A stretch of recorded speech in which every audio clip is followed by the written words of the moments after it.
So good evening, everybody. We are studying the book of Shmuel, second book of Shmuel. And we are in the midst of big wars, bunch of wars, 6 wars, some of them happening concurrently, as we'll see. And those are wars that David HaMelech is very busy with. And he's conquering land all over, more specific, a lot more in the north than anywhere else. North, a little bit of south and a little bit of east, but mainly north. And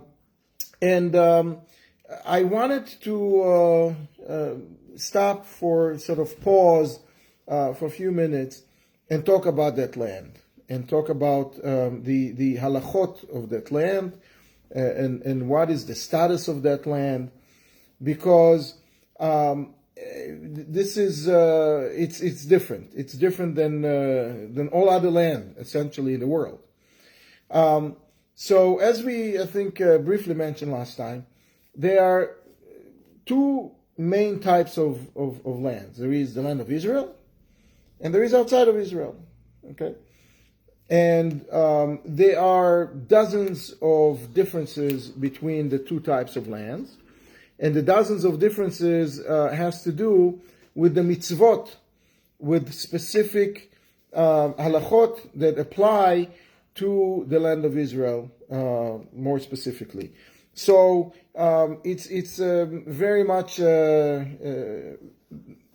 related to agriculture, related to what's growing and how to treat it, related to what to do with the produce, to give it to the Kohanim, to give it to the Leviim, the Truma, Maasrot, Shemitah, all of those mitzvot, and there are dozens of them, has to do with the land of Israel. Outside of Israel, as we all know, living here in the US of A, you don't have those things, we're dealing with Maasrot, when we get a pack of carrots, ShopRite from Israel, But other than that, or some, oranges. But other than that, if fruits and vegetables are grown here and outside of Israel, we're not obligated to take tithe from it. The question now is what is the land of Israel? Okay, and the land of Israel has a very specific definition and a very specific border. And that is, the border is all of the land, not the land that was promised to us, because there is another condition that needs to occur in order for the land to be called the land of Israel, that is that we actually occupy it. Okay? So, the land of Israel that is obligated in those mitzvot, in those special mitzvot, is the land that Yehoshua bin Nun conquered when we entered the land of Israel. After the 40 years in the desert, we entered the land, and whatever we conquered throughout the rule of Yehoshua, which was basically 7 years of conquering and then 7 years of dividing. So during the 7 years of conquering, this is where we set the borders. So everything that was conquered, was taken, was consolidated under Yehoshua bin Nun, that is called the land of Israel. Now, there are 2 other steps that happened, and that is the land that David HaMelech expanded. And it's the land that we're talking about right now. We are in the midst of this expansion. We're in the midst of David HaMelech taking extra pieces of land. Now, we mentioned several times why he went to war. He went to conquer the land because he wanted the raw material for the Beit HaMikdash.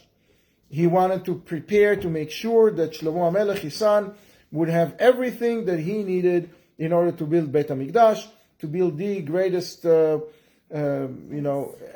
and the greatest building structure of the time. So anybody who come to visit will surely didn't see anything like that before. They will be wowed. Okay? So for that, he needed a lot of precious metal, gold and silver and copper. He needed a lot of very special wood, cedar, etc.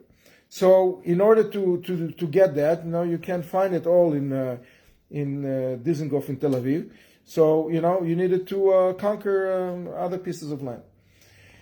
Now, what he did with the land is basically conquered it and ruled over it, but he didn't move people there. It wasn't because we needed more land to live on. And he wasn't sending people to live there. He had people who worked there, soldiers and government people, all kinds of officials, but it was not meant to, okay, let's conquer this town and all right, now we can move 40 families and start an itnachalut over there. That's not what it was about. And because one of the reasons why, because we didn't use the land for actual living, it did not take the same status of the rest of the land of Israel. It did not become fully 100% the land of Israel. That land that was added by David, it's called Syria. Syria, we know, is Syria, right? Is that area. They are, according to some, it's just the north area, the northern pieces of land that he took. According to the Rambam, is some other pieces of land also in the south and the east that's called as it's a category, Syria. It's not, Syria, modern Syria today that's falling apart. It's a category. But Syria became a land that is not fully outside of Israel because we conquered it, and not fully the land of Israel because we didn't really live in it. There is also there was a little bit of a criticism of David for going far to conquer further land which is further than outside of our promised borders, before completing 100% the consolidation of inside the borders. God gave, a promise to Abram and Avraham. He gave us a very specific set of borders, and then it was repeated by Moshe Rabbeinu at the end of his life. These are the borders of the land of Israel. So whatever was promised to Avraham was described based on the terrain at the time of Avraham. Whatever Moshe Rabbeinu repeated came with the names of the towns that existed at that time. So the people of Israel who came to the land of Israel 40 years later knew exactly this town that the border is supposed to be from this town to that town to that town to that town, etc., all around. Now, the problem was that we conquered most of it, but didn't conquer all of it. For whatever reasons, we got lazy. Certain tribes that got their land, decided, okay, now we're okay. Now the other tribe didn't get their land. It's not our problem. It was, and there was also a lot of resistance in some areas, some more fierce fighters. The bottom line is that we did not conquer everything that was promised to us. And the expectation was that as soon as we can, which is when David HaMelech was reigning, had the strongest army in the Middle East at the time, go and get it. It's time. You want to consolidate, you want to expand the land of Israel, so let's first of all get what's coming to us, and then let's go after other things. So the fact that he did not do that is presented as a slight criticism towards him. And because of that, the land that he captured has a different status. There is in the halakha a rule that if we have our land all consolidated under us, and we find it necessary to expand, either because we're protecting ourselves or we need more land or whatever, then we can stretch the land. And the land, the extra land will receive the laws of the land of Israel, and it becomes our land if we conquer it in the war. But the fact that we didn't conquer whatever is ours to begin with first basically invalidated that expansion rule. And therefore it's called not a conquest of the community, of the nation, a national conquest. It's called a singular conquest, kibush yechid. Why? Because David HaMelech led it, and it's as if he did it for himself. Now, don't get me wrong. He did not take any of what he received, of what he was able to conquer for himself. Nothing. Zero. Zulch. Not only that, things that gifts that he got while he was a king, from a private gift. Somebody came to him and gave him a bottle of champagne or a cigar, like they gave Netanyahu, right? So he didn't take it for himself. He contributed to the pot, general pot of Beit HaMikdash. So the fact that it's called singular conquest is misleading a little bit, because he didn't take it for himself. But it's not considered a communal conquest because we didn't go there to live. Okay. So what is the status of this land? For a few more minutes, just so you get a taste of a very interesting subject in the Gemara that's mentioned in several places. But in Gittin, there is a section that is a Braita that states that this land of Syria that David HaMelech conquered is similar to the land of Israel in three ways, and it's similar to outside of Israel in three ways. So it's like 50-50. It's not here, not there, or it's here and there. And it goes on to say it's similar to the land of Israel in that the produce that's grown over there, you have to give tithe from, as opposed to something that was grown, anywhere else in the world. And shvi'it is also applied over there. Shvi'it, every 7th year. Next year is a shvi'it, right? You're not allowed to work the land. You're not allowed to plant. You're not allowed to plow. You're not allowed to do anything. Here in America, you can do whatever you want. In Israel, you're not. In Syria, you're also not. It's also considered, a land that you're not. So that's one thing that's similar between Syria and the land of Israel. Another thing that is similar is, and this is also, I wanted to mention it because it's extremely interesting. The rabbis are basically describing an airplane or a big caravan, a big vehicle which is going sort of in the air, or on very thin wheels, or literally in the air, and is not touching the ground. Okay? Why are they mentioning it here? The law is that the land of Israel is holy, and therefore the air above the land of Israel is holy. There is a saying that Avira Deretz Yisrael Machkim, if you breathe the air of the land of Israel, you become smarter. Okay? If you can get there, you need to be smarter first, to get there nowadays. But if you get there and you breathe the air, you become smarter. Now, the air outside of Israel makes someone who is pure, who is ready to go to Beit HaMikdash, is able to go, is pure enough to go to Beit HaMikdash, that make him tameh. It makes him impure. Just the air. So if you have one of those bridges that go, outside, from inside the land of Israel, outside and back, you didn't touch the ground, you become tameh. But if you, and that applies even if you go with an airplane, or you go with with some sort of a vehicle which is not, not touching the ground, that you're not touching the ground, and the bottom, the floor of where you're standing is not touching the ground. That also becomes tameh if you're outside of Israel. If you're in Israel, obviously you're not. If you're in Syria, the air does not make you tameh. The ground does, which is weird. Okay? The ground does. If you actually touch the ground in Syria, you become tameh. But the air is not. So again, it's half, half and half. It's half holy, half not. Or a little bit holy.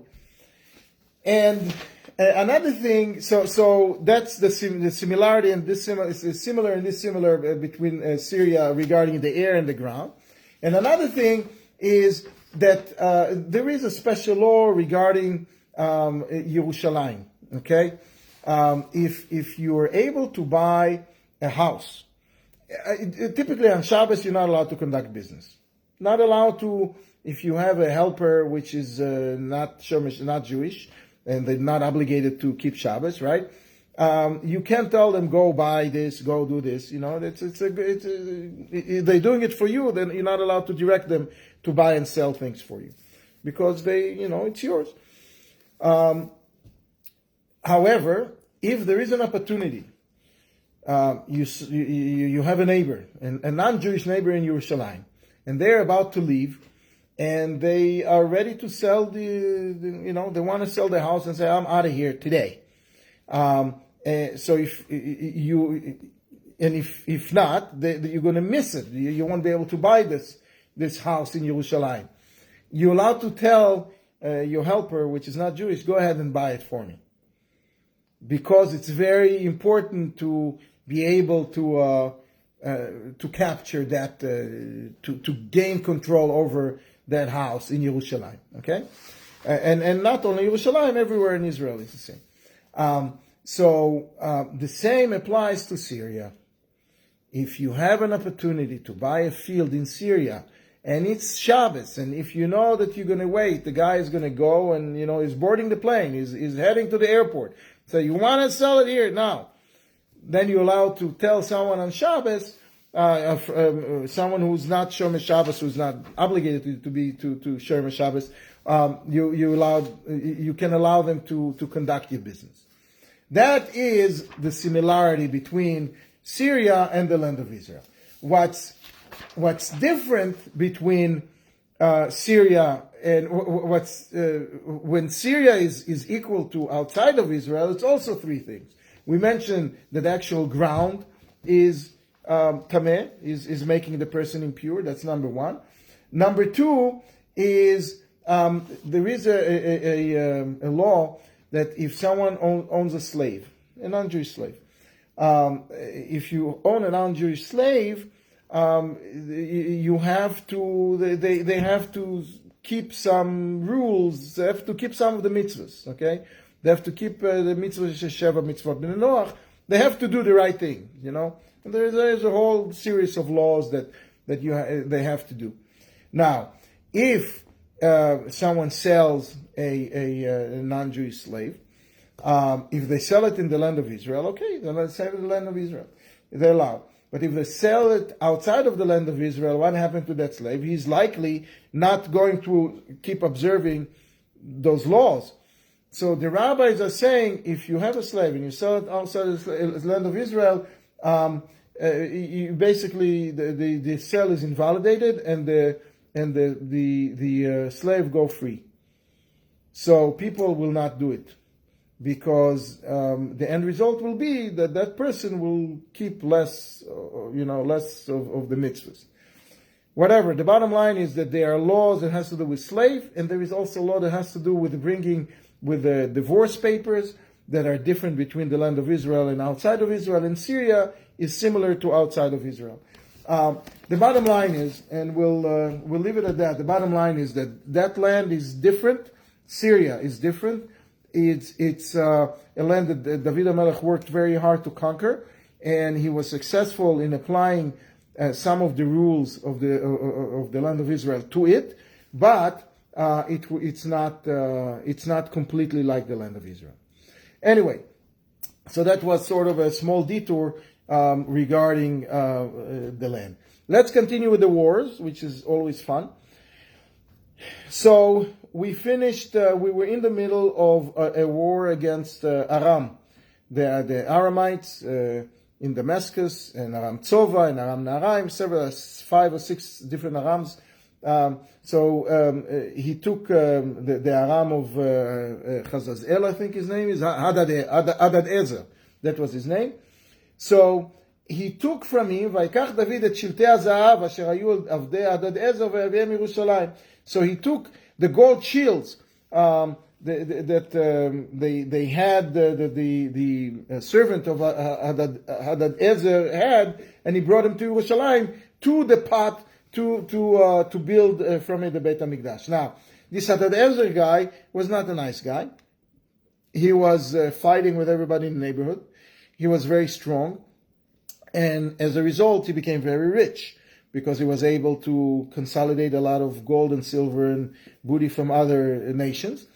And he was allowing his servants to carry gold quivers where you put the arrows, right? And that's those shiltei zahav, those are gold quivers that they were walking around with. And David HaMelech took them, and they ended up becoming a part of Beit HaMikdash.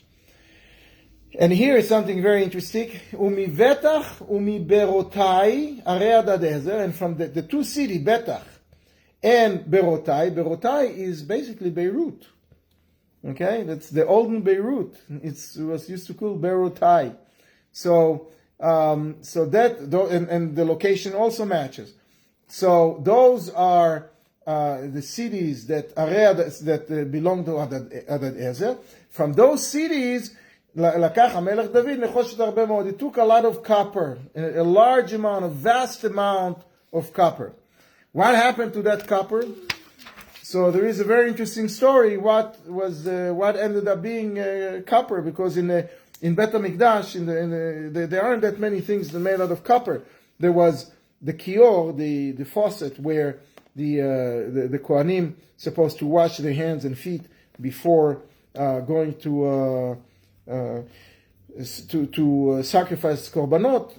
Those were made out of copper, and that's it. And other than that, not much else was made out of copper.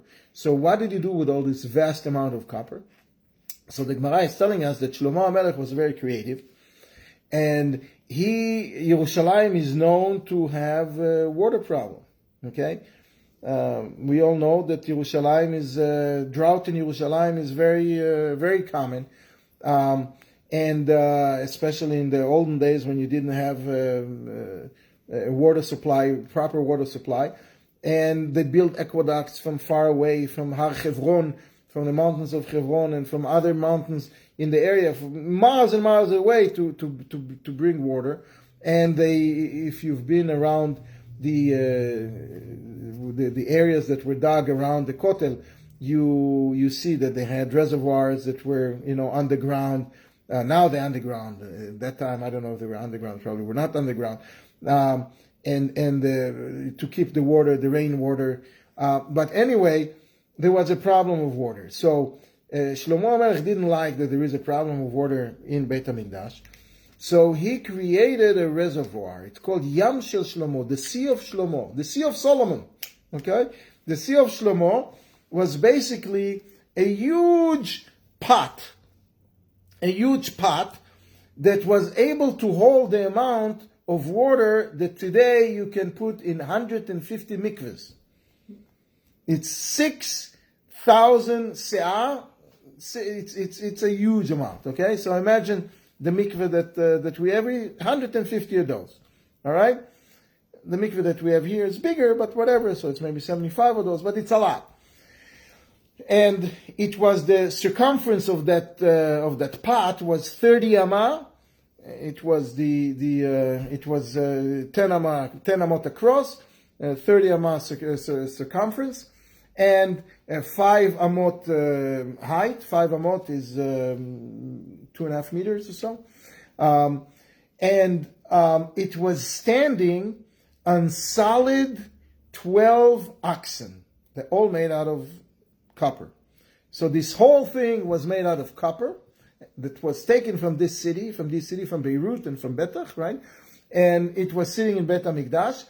Now, there is a law that water that sits in the kior, in the faucet that's being used for the Kohanim, if it cannot stay overnight in the open air. If it stays overnight in the open air, the water becomes not good, and you have to replenish them in the morning. And you have problems of water in Yerushalayim. You cannot spill 150 worth mikvahs, mikvahs worth of water every night because it remained, open. So what he did, he created a pool underneath Beit HaMikdash. If the pool is in the ground and that water does not become, bad, it's like a mikveh water, right? And he created a set of pulleys that took this bombe, this huge pot with the oxen and all, and brought it all the way down into the pool overnight. And in the morning, they lifted it back up and they used it as it came all full of water, and they used it for the Kohanim, they used it for drinking, they used it for the Kohanim to purify themselves. There's several opinions what exactly the water was used for because it's a huge amount of water.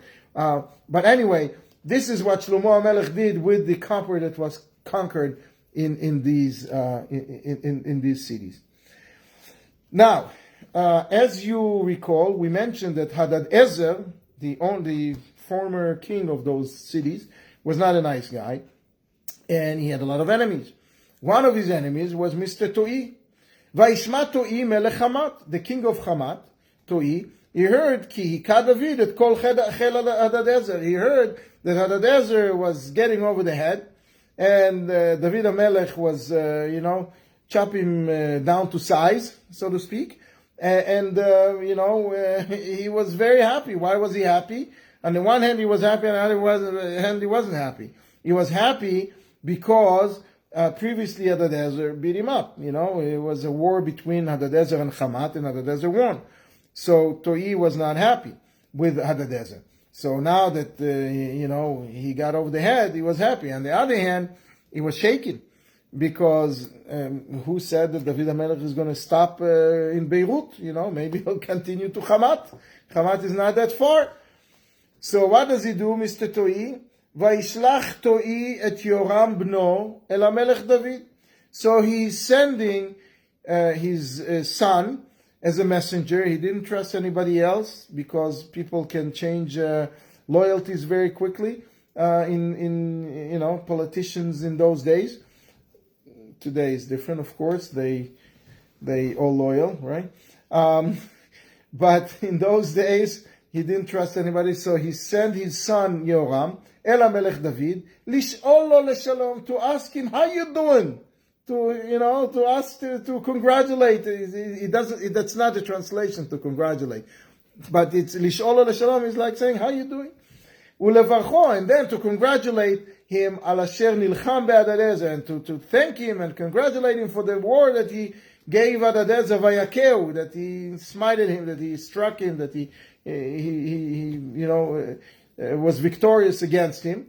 Ki ish milchamot Toi haya Hadadezer. Ki ish milchamot Toi haya Hadadezer, because Hadadezer was a man that was often and frequently was fighting with Toi, and Toi was really unhappy about what he lost in those wars. And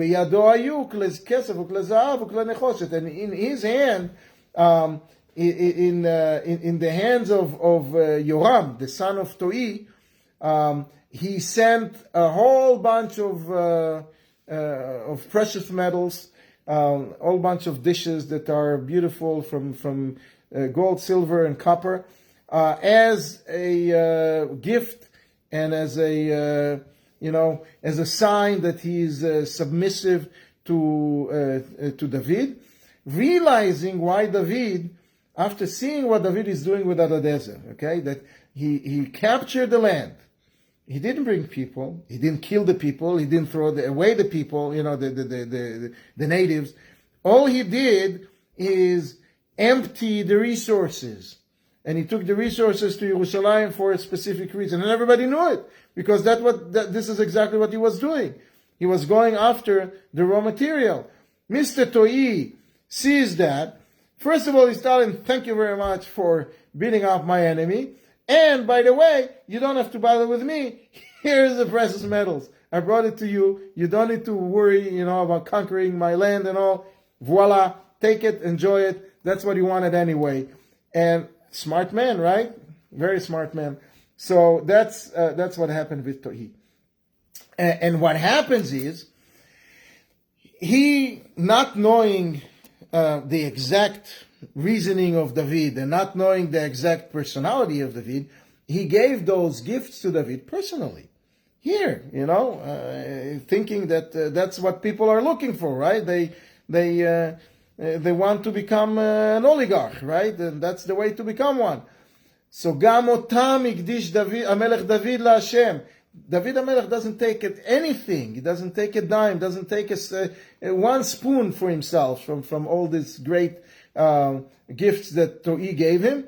Gam otam, those two, he dedicated. David HaMelech dedicated to God, basically, to build Beit HaMikdash. So basically, with the gold and silver that David HaMelech dedicated, taken from all of the nations that he conquered, he added to it the personal gifts. And that was a very big sign to everyone what he meant to do, what kind of a person he is. He doesn't need 10 limousines. He doesn't need even one limousine. All he's doing is fighting the wars of God. So now, in the next verse, we are basically counting enumerating the wars that happened. So Me'aram, where did he take all this raw material? From Aram, from the Aramites, and Moab, from the Moabites, too. Bnei Ammon, the Ammonites, right? And the Philistines, right? Amalek, the Amalekites. And from Mr. Mishalal Hadadezer ben Rehov Melech Tzova, and from that Mr. Hadadezer, which we knew, the king of Tzova. So those are 6 wars. Okay? And now we have additional pieces of information that are extremely interesting and important to complete the picture as to who David was. Vaya'as David Shem beshuvo me'akotto et Aram begei melech 18,000. So David HaMelech made a name for himself, gained fame, when he came back from the war of the Aramites. So the rabbis are telling us what was his claim to fame? His claim to fame is that he took care of the enemy's bodies. In those days, what was common, as we saw in the war of Shaul, that after the war, the enemy goes, and what do they do with the bodies? They strip them, they take their uniforms and the weapons, and they let the animal and the birds just let them rot in the fields, and very. It was done by design to desecrate the enemy and to create some warnings and some feelings that don't start with us, because you're going to end up as a naked body on a valley, on a mountain somewhere. What David HaMelech said, this is not our way. Our way is that we are taking care of even of our enemies, until this very day, and I did that when I was serving my amazing career in the Israeli army. I was there. There is in Tzfat, in the Pikud, there is a small cemetery for the people that for enemies that died, and we bury the body. We don't leave it in this to rot like that. And this is where we learned it from. We learned it from David HaMelech. This is how you treat your enemies. So everybody around town, everybody in the Middle East was, wow, that's nice. He does not want to embarrass us. He wants what he wants, but he does not want. He doesn't stick the finger in the eye and twist it. Now, what happened? When did he do it? He came. It happens when he came back from the war with Aram in Gei Melach, and over there we killed 18,000 enemy soldiers, and those David HaMelech made sure to bury 18,000. It's a lot of graves. Now, there are this description of the war, of this specific war, is mentioned in two other places. Is mentioned in the book of Chronicles, as we all know. There is a lot of what we learn now in the book of Chronicles, and it's also in Tehillim. And in Tehillim it says 12,000, and here it says 18,000. And in Tehillim it's also attributing it.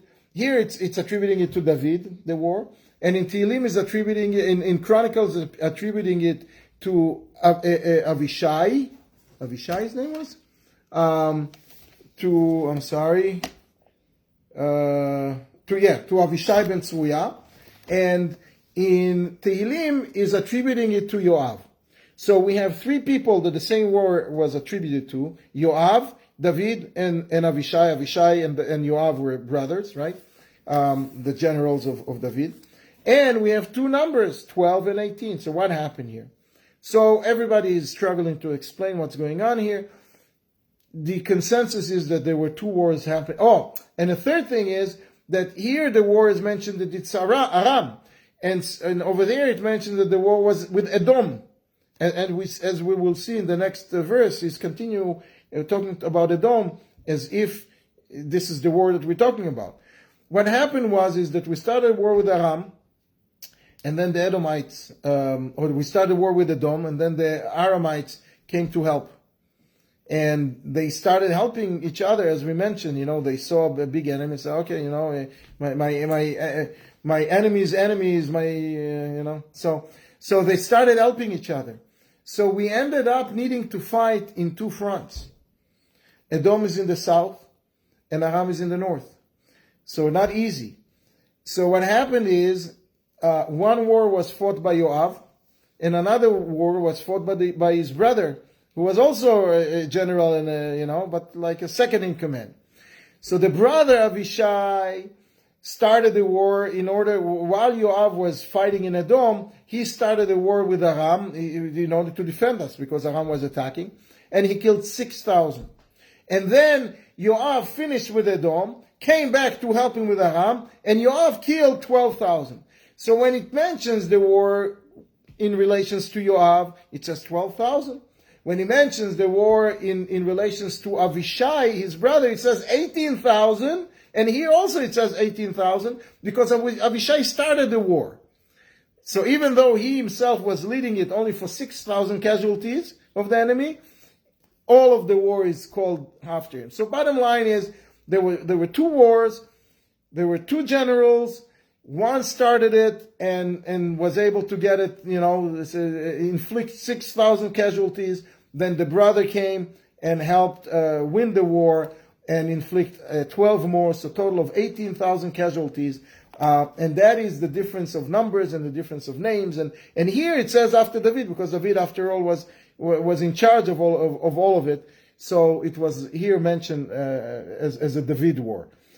In any event, and here we see that he didn't, all he did is conquer the place, took the stuff, punished the enemies that were giving us a hard time for years, for hundreds of years.